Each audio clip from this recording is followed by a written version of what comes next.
I was dead set on settling down, so I got into the dating scene.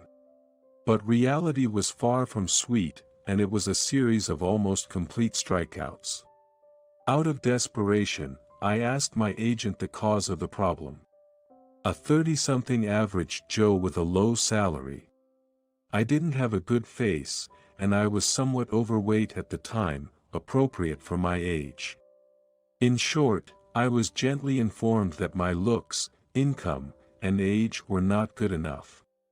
I managed to laugh there and then, but on the way home, I bought some beer and cried alone and lonely at home. I despaired over my lost youth and missed opportunities. But regret wouldn't make me lose weight, increase my income, or get me a wife. So, I decided that tonight's drink would be my last, and vowed to start dieting. Perhaps out of frustration, the weight loss went smoothly. And then, a pivotal moment arrived for me. Believe it or not, a woman initiated a match with me. I grinned as I looked at her photo. But then, my smile froze. Because the woman in the photo was incredibly beautiful. The kind I thought I'd never meet in a lifetime. Her name is Ashley. With a sliver of fear that she might be someone inviting me to some shady business, I made an appointment to meet with this beautiful woman. On the day of the date. Honestly half in doubt, that beautiful woman actually showed up at our meeting place. She was many times more gorgeous than in her profile picture. Hello. Hello? She replied, coolly. My heart nearly broke in that instant, but an opportunity like this was rare. I had nothing to lose and went all in. We chatted about nothing in particular at a nearby cafe. I tried to make her laugh, but it didn't work. The conversation stalled, leading to awkward silences. I needed to find a topic. And then it happened. A woman with a baby was trying to sit next to us. She was looking for a high chair for her baby.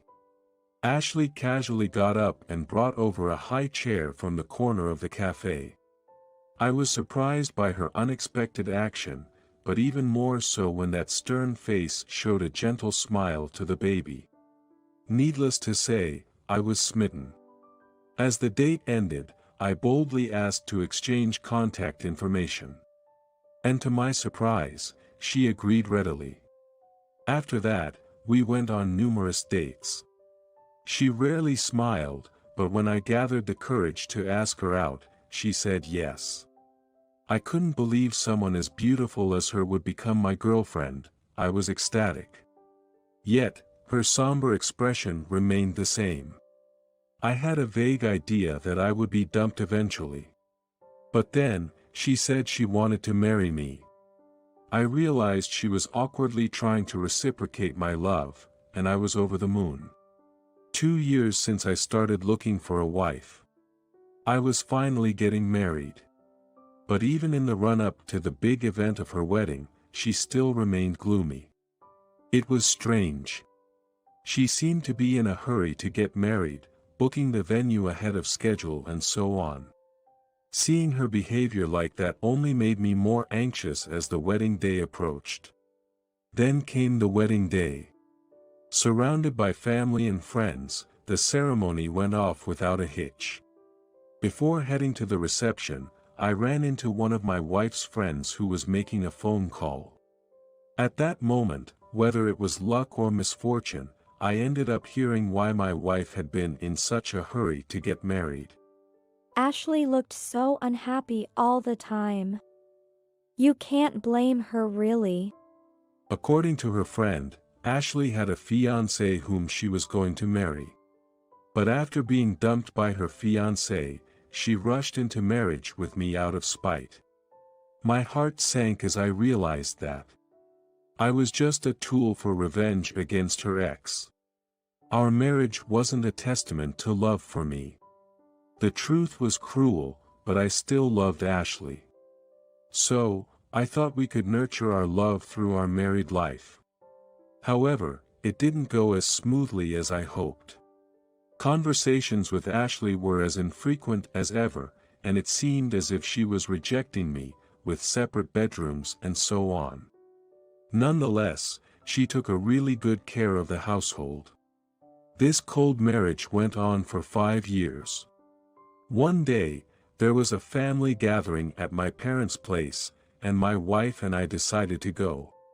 I have a sister, and she has a son. My nephew. He had a cheerful personality and was always smiling. Surprisingly, my wife got along quite well with him. My usually aloof wife always smiled and played with my nephew. The only time my cold, masked wife smiles is when she is with my nephew. We arrived at my parents' place first, and were waiting eagerly for my sister and her family. When the doorbell rang, my wife's face softened. But then, her expression darkened. My nephew, who was following behind my sister, did not have his usual energy. Looking nothing like his usual self. I was surprised but didn't think much of it, assuming everyone has their off days. However, during the family gathering, as I was about to take a sip of beer, someone tapped me on the shoulder. When I turned, it was Ashley. Can I talk to you for a sec? Sure. I was taken aback, feeling like it had been a while since she'd initiated a conversation. She looked serious as we stepped outside. I just had a talk with your nephew. I ended up hearing shocking words from her. He said his mother had recently been violent toward him. I was shocked. She had asked him to show her, and sure enough, she found numerous bruises. She was shaking, tears streaming down her face. I felt a strong sense of duty and immediately called my sister out to confront her. Through tears, she confessed. My husband is cheating on me. And I was so upset that I just hit him.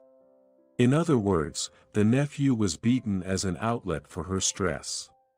Understand the pain, but the violence is never the answer. The next day, I reported everything to my parents, where I informed them that we would be taking care of my nephew for a while. Ashley readily agreed to this. Initially, my nephew was wary of me and even Ashley, whom he usually enjoyed talking to. But day by day, Ashley spoke to him, played with him, and showered him with smiles. Thanks to her efforts, my nephew gradually began to smile again, and after a while, he finally began to show his usual cheerful self. Soon after, my sister got a divorce. She was utterly drained and in no state to raise a child on her own. Sensing her condition, Ashley suggested we officially adopt my nephew and raise him as our own son. I hesitated, wondering if it was okay. After all, to her, he is a stranger's child, not even related by blood. It felt like I was imposing someone else's child on her. But her determination was firm. Let's do our best together, okay? I noticed her cold facade had completely fallen away, and she was now showing me smiles. It was then I realized that our nephew had brought us something incredibly significant. After that, our nephew officially became our son. Life with our son was glorious.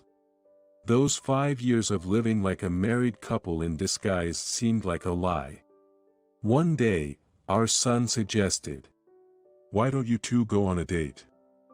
I'll stay home and watch the house." It was probably just an excuse to play video games in secret, but it happened to be our wedding anniversary. Perhaps he was trying to be considerate in his own way. What do you think? Since it's a special occasion, maybe we should go somewhere. After some thought, we decided to visit the cafe where we had our first date. Remember this place? Of course, I do. How about the time when a mother with a baby came in, and you brought over a high chair for her? Huh? Did that happen? I laughed at Ashley, who really couldn't remember. Hey, that was the moment I fell for you, you know. I said it casually, but she was quite surprised. Really? She blushed, making me unexpectedly nervous. Those faint memories from when we first met came flooding back.